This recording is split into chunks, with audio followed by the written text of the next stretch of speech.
Gold man సూర్యను పోలీసులు ఎట్టకేలకు arrest చేశారు.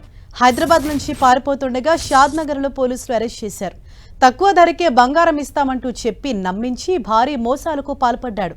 దాదాపు 30 లక్షల మేర మోసాలకు పాల్పడినట్లు సూర్యపై ఆరోపణలు ఉన్నాయి. కేసు నమోదు చేసిన అత్తాపూర్ పోలీసులు నారాయణగూడకు బదిలీ చేశారు.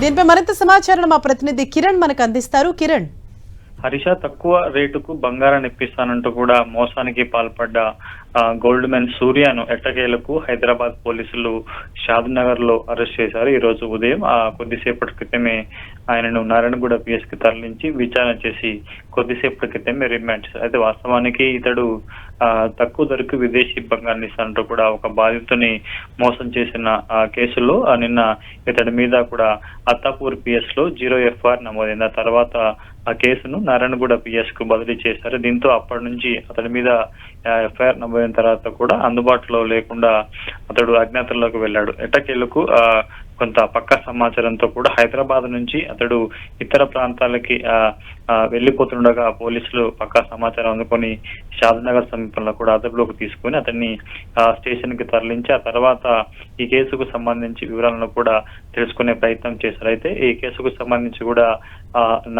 హిమాయత్ నగర్ లోని ఓ హోటల్లో కూర్చొని ఈ సంబంధించిన డీల్ కూడా అతడు చేసినట్టుగా పోలీసులు గుర్తించి అందుకు సంబంధించిన CCTV ఫుటేజ్ ను కూడా ఇప్పటికే నారాయణగూడ పోలీసులు చేసిన నేపథ్యంలో బాధితుడిచ్చిన ఫిర్యాదు మేరకు అన్ని కోణాల్లో దర్యాప్తు చేసి కొద్దిసేపటి క్రితమే అతను రిమాండ్ చేయడం జరిగింది. అయితే వాస్తవానికి గతంలో కూడా ఇతడు భూ కబ్జాలకు సంబంధించి కావచ్చు, కొన్ని ఏదైతే ఇల్లీగల్ ల్యాండ్స్ ఉంటే వాటిని కూడా సెటిల్ చేశానంటూ పెద్ద మొత్తంలో దందాలకు పాల్పడ్డట్టుగా నారాయణగూడ పోలీసులు అనుమానం వ్యక్తం చేస్తున్నారు. ఇక వాస్తవానికి అతన్ని రిమాండ్ చేసే క్రమంలో కావాలని అతను నిలికిచ్చే ప్రయత్నం చేస్తారంటూ కూడా సూర్య మీడియా ముందు చెప్పాడు. Right, thank you Kiran.